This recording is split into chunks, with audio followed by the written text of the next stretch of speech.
Aujourd'hui, nous allons apprendre comment réparer Dans le fond, quand un appareil électronique...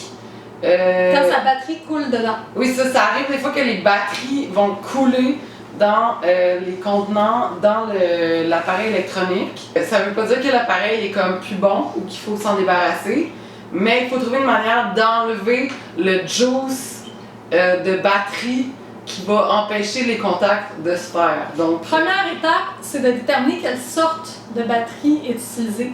Si c'est une batterie saline ou alcaline.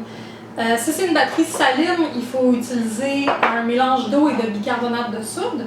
Si c'est une batterie alcaline, ça va être un citron, comme ceci. Et, fait qu'il y a des batteries salines. Ben oui, mais la plupart des batteries qu'on utilise couramment sont des batteries alcalines comme celle-ci. Donc, ça nous prend un petit peu de jus de citron et ça nous prend des petits Q-tips pour bien aller jouer dedans les petits circuits électroniques. Il faut faire attention de ne pas soaker l'appareil parce que c'est de l'électricité et il ne faut pas que ça devienne trop mouillé. Oui, mais on peut mouiller plus qu'on pense. Ça arrive. Il y a des appareils aussi que s'il n'y a plus de batterie dedans, ils ne marchent juste plus puis c'est vraiment plate. Il y a d'autres appareils qu'on peut quand même utiliser sans batterie. Le nôtre qu'on va essayer de réparer, il peut être utilisé, mais c'est quand même dommage qu'il ne fonctionne plus. Voilà, on peut faire le test pour voir si ça fonctionne ou pas avec la batterie, puis on va voir que...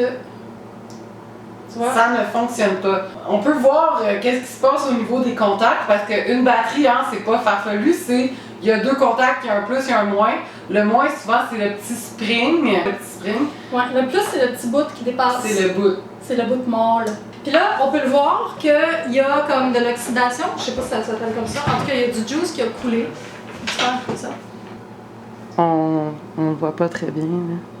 Fait que là, on voit qu'il y a du verre dedans qui est dû à la batterie qui a coulé. On trempe le petit Q-tips dans le jus de citron. Puis on vient le frotter pour enlever le jus de batterie. Mais le contact se fait pas sur le spring. Oui, mais après, il est diffusé dans le métal. Ouais. Avec les petits trucs sur le côté. Puis qui vont rejoindre le contact pour faire le lien. Voilà, puis on voit qu'il y a aussi de la crap dedans. Fait qu'après, il va falloir nettoyer, mais tu vois ici sur le Q-tips. Ouais, il y a plein de verre que c'est du jus de batterie. C'est vraiment une très belle couleur.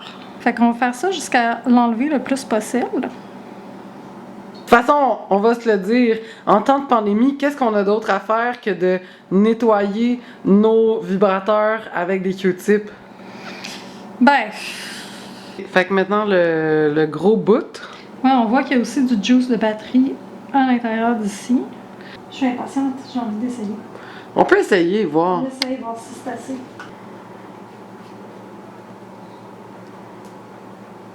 Non. Ça marche pas encore. Fait qu'on manquait de petits outils de précision pour... Tu me filmes-tu? Oui. OK.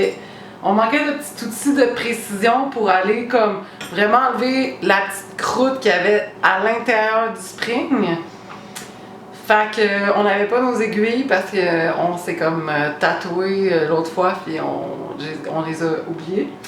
Fait que c'est ça, fait que là, dans le fond, un truc pour faire une petite précision, c'est de pogner une fourchette avec des pinces qu'on pourrait appeler des pinces long nose de même. Puis là, d'aller curver une petite patte. Puis là, tu vois, ça nous fait un outil de précision maintenant. On dirait qu'il faut la gratter plus que ce qu'on peut faire avec un Q-tips, fait que ça nous prend ce petit outil pour ça. Avec une autre batterie, qui est aussi une batterie alcaline. C'est écrit Alcaline plus Power. On aime ça le plus power, nous autres. Ouais, surtout dans les petits engins comme ça. Plus de tout gratis, comme on disait. Ça marche pas. Ok, ouais, il y a une dernière possibilité. Puis là, ça, c'est comme... La dernière chose, c'est de le faire sans batterie, d'appeler en renfort un petit ami, de même. Fait que lui, il fait vibrer l'autre. Fait que lui, il fait vibrer l'autre, ça marche. C'est pas super ergonomique, mais en même temps, ça se tient.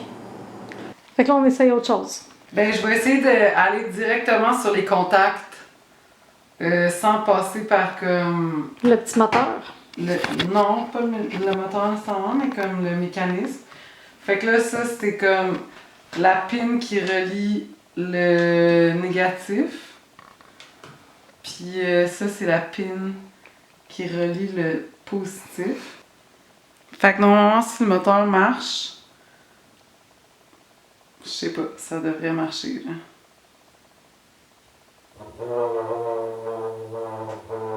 Haha! Donc, nous avons un vibrateur qui fonctionne. Fais voir, je vais tester. Oui. Avec des pinces crocodiles. Bon, ben écoute, C'est juste que... pire aller, C'est juste pas très pratique d'y aller de cette manière-là.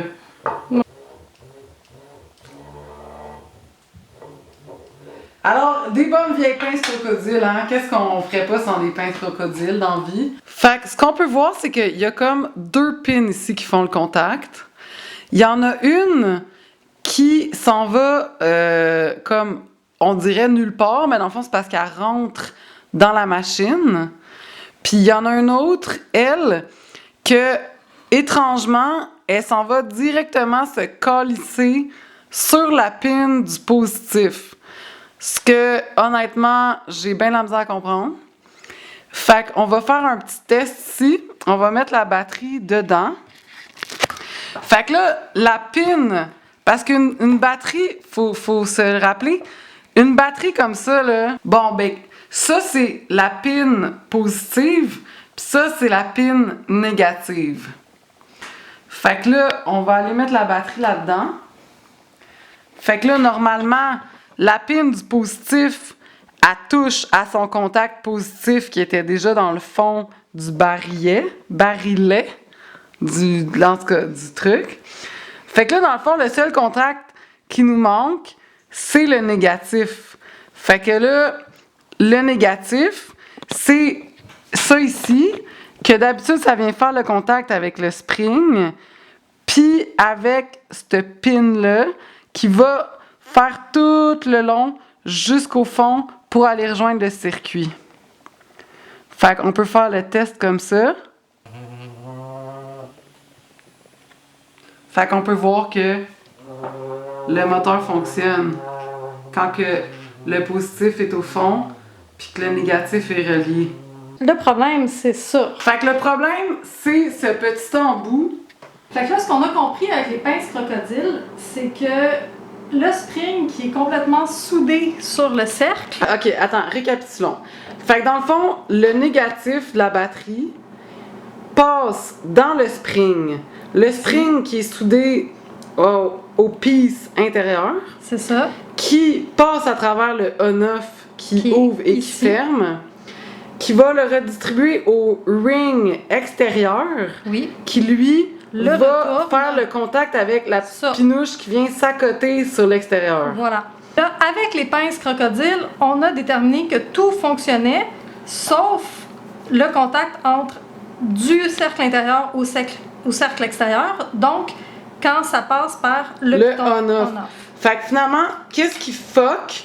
C'est la jonction opérée par le on-off, le petit piton qui est au bout. Donc, ce qu'on a fait, c'est qu'on a twisté la pin avec les pinces long nose pour qu'elle ait touché directement au truc mèche ici.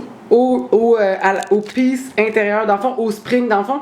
Ce qu'on voulait, c'est que le petit pin ici, elle vienne, quand on le visse, s'accoter directement sur le spring, qui lui est accoté directement sur le négatif de la batterie. Alors maintenant, on va visser tout ça.